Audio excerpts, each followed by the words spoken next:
नमस्कार मित्रांनो, ठरलं तर मग मालिकेच्या येणाऱ्या पुढील भागामध्ये आपल्याला पाहायला मिळणार आहे की आता मात्र मधुभाऊ जे आहे ते रात्री एरझऱ्या मारत असतात, फिरत असतात, चालत असतात जेवण झाल्यानंतर.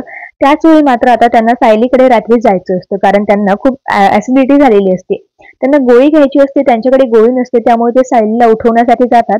त्याच वेळी अचानकपणे सायलीच्या रूमकडे जाताना त्यांचं लक्ष जे आहे ते आता या ठिकाणी प्रियाच्या म्हणजेच तन्वीच्या रूमकडे जातं. रूमकडे लक्ष गेल्यानंतर ते डोकावून पाहतात, तर मात्र तिचा पाय उघडा झोपेतच पडलेला असतो आणि त्यावरती एक तुळशीपत्राची निशाणी असते, जशी सायलीच्या पायावरती आहे.